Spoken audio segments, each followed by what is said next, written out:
Hi, this is YQ from YQ Magic, and today I'm going to be doing something special. You know that I have this thing called career profiling with astrology, and today actually going to be doing company profiling with astrology. So, I'm going to be using the career profiling techniques onto a company chart.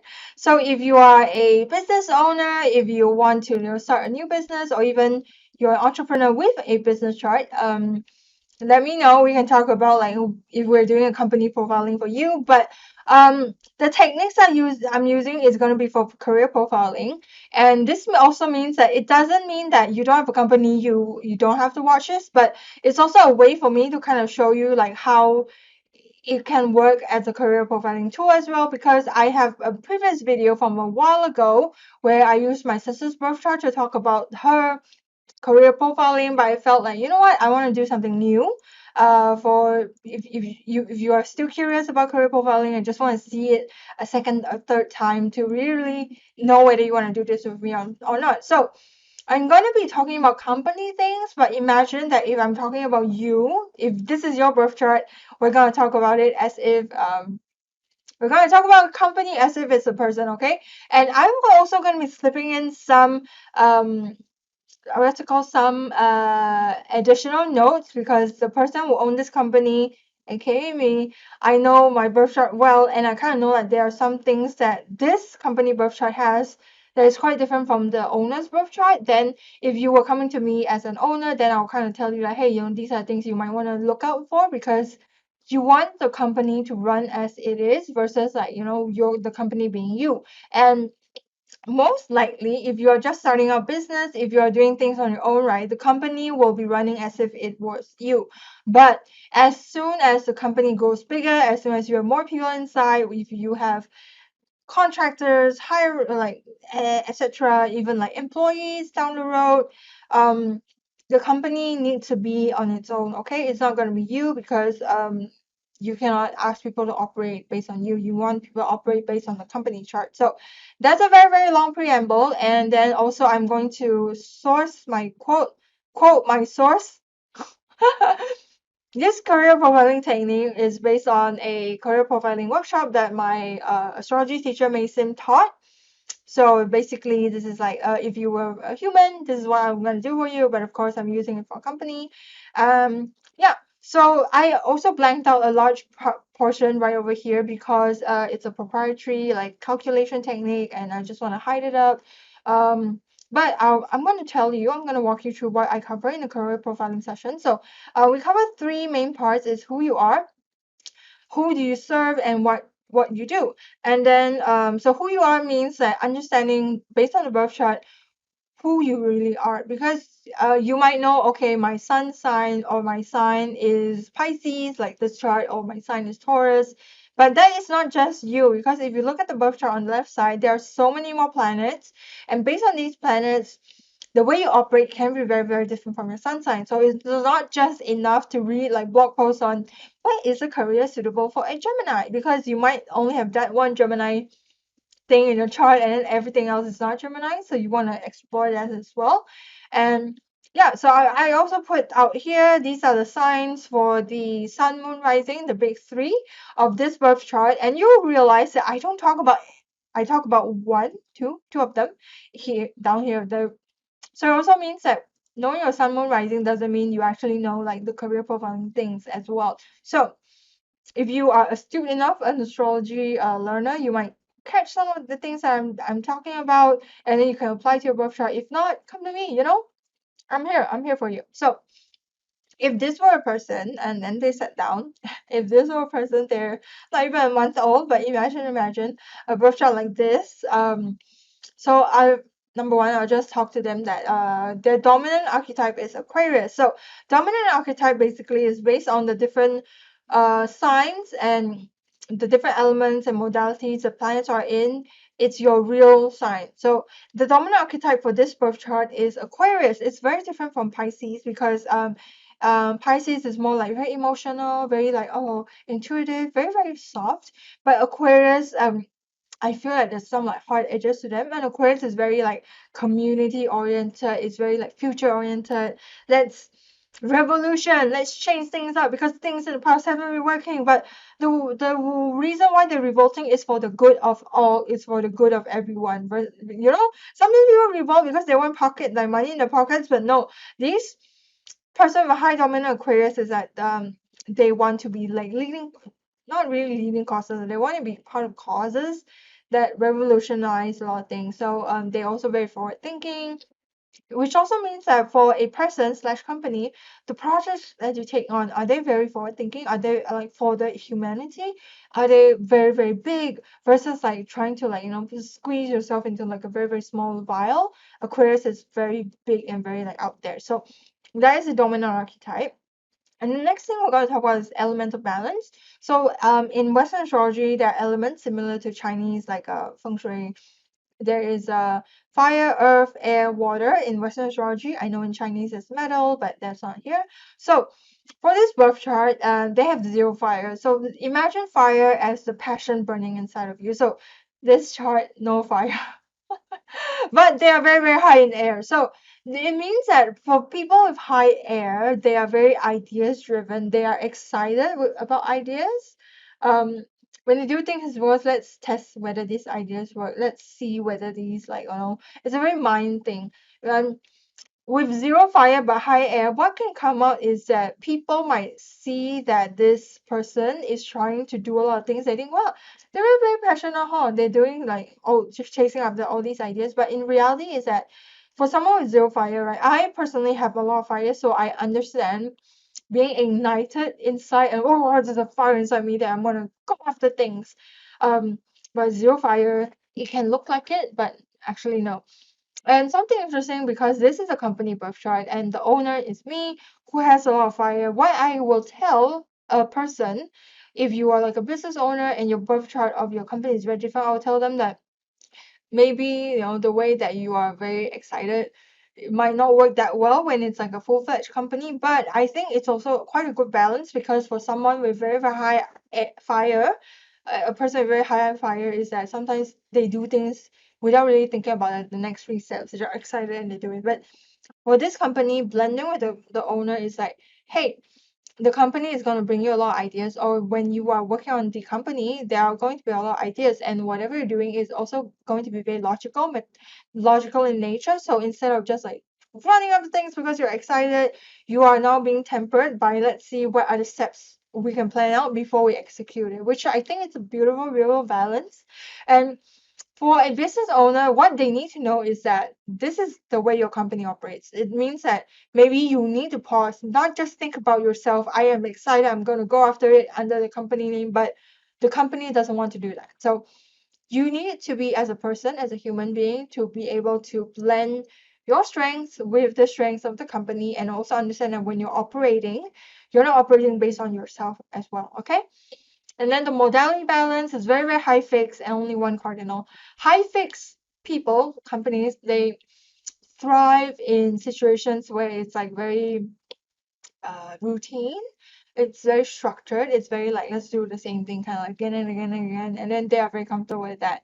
Um, I have quite low fix. I have okay fix. I'm not very good at fix. So I think this is good. Setting up company is good. It's gonna help me like anchor myself a bit versus just being a bit like more flighty, because I have very, very high mutable, which this chart has, but not a lot. It's like I like to be doing a lot of things, like a lot of things, but this company is going to be like helping me ground. And because there's only one cardinal, it's that maybe starting new project is not like the best thing for this company. So I also kind of need to be careful. But of course, if you're a human being and then I see this, what I'm going to tell you is that you thrive in situations where you can just do the same thing kind of again and again and again. And then you might not be the best person to actually start new projects, and then you are not the best person to go to if you need to be adaptable. So that is something that you need to be aware of, because when you take on new projects, what are the projects that are suitable for you? Something that has like the parameters already set so that you know what you're doing versus like trying to start new things. And as a human being, right, what can happen is that you realize that, hey, this is how I operate. I like routine, and then I should be doing routine. So if you're working in a job where you are not doing a routine, then you're like, this is not me. And it's kind of also helps people understand that you being you is the most natural thing it is. Do not listen to what other people say you should be doing, because people might be saying, hey, why are you not starting new things? But in reality, you are very comfortable with just doing the same thing again and again, okay? And then, yes, the part two is who do you serve? Because when my teacher Maxim came out with this, she was more targeting people who want to start their own business, who want to be freelancers, who want to be able to be in control of what they do. Because you realize that when you are an employee, what you're doing is not really what you want to do, but what your boss dictates. As much as they tell you, tell me what you want to do, you tell them, and then they say, actually, it's on your job scope. You can't do that. So if you have a business on your own, even if you have a side hustle of your own, it's where you're able to be yourself truly, because you're able to control like the elements. So the natural audience basically is the people who love your message, people who like you because they feel connected to you. So the way that you use the natural audience is that when you're putting out content to attract people, or even this example is not, but sometimes the natural audience could be even that you have to be going around, talking to people, like kind of like word of mouth kind of marketing. It can be that, but for this, because the natural audience is a Uranus in Taurus, there's an Uranus and Taurus in the ninth house. There's an energy of like being revolutionary when it comes to ideology, breaking what has been the traditions of the past so that it is more practical, so that it's more material. So breaking it because you realize that the things in the past are not working anymore. We need to change. We need to change our ideas, but not just changing for changing's sake, but changing because I know that when we change, when we stop being like old fuddy duddies, we are able to bring more like be more useful, be more practical, bring more amazing things out. The more like the things that are like can see, can touch, the more material things. And another natural audience is that Saturn and Aquarius in the sixth house. So these people can be like they are a bit stressed out when it comes to new ideas, when it comes to they want to be different, but they're kind of like you. If I'm being different, will people, there is a sense of like if I'm being different, I need to also be seen as someone who's like very professional, someone who has high knowledge. So this also kind of means that sometimes it could be like they feel stressed out at their work because it's the sixth house, because they have ideas, they want to bring out the ideas, but they're very stressed because they feel that I cannot just revolt because maybe it's not acceptable. So the audience basically, once you're able to tell them it's acceptable for you to be different, it's acceptable for you to break rules, to be fully you, then they're very like, oh my gosh, you are saying things that match what I believe in, and they will go to you. But it doesn't mean that they'll go to you. They might, give you a like on your Instagram, but is that gonna pay your rent? No. Who's gonna pay your rent? The people who are gonna pay your rent is the value indicator. So the value indicator basically the people who pay you because you're able to communicate. Mercury in Aquarius in the sixth and seventh house. You're able to communicate interesting ideas, revolutionary ideas. Communicate doesn't mean just talk. It can also be like maybe making a movie, making videos. Maybe you are creating posters. When you're able to translate something in your mind into a medium where other people can see and like absorb that message, is also communication. Music is communication as well. So the people come to you because they like how you're able to communicate all these new ideas, especially when it comes to situations relating to workplace, and also situations relating to relationships in the workplace, or even relationships in work. But it's more like a client-based relationship versus like colleague relationship, which can come out as well. So they'll go to you because of ability to communicate new ideas, ability to be innovative in your ideas as well. And then the natural collaborators is similar. So for you, these three things can be very different, which is cool. But for this birth chart, actually Mercury in Aquarius and sixth house is for a lot of the chart lah. So there are things that I say might be repetitive, but your birth chart can be very different. So there's more things to talk about. So the collaborators that this company needs to work with basically is people who also have very new ideas, who are able to communicate, or even just generate the new ideas. And maybe it's all these like brain trust people that are just sitting around talking about new ideas. So these are the people you want to work with. So natural collaborators are also people you want to work with because they might share the same audience as you.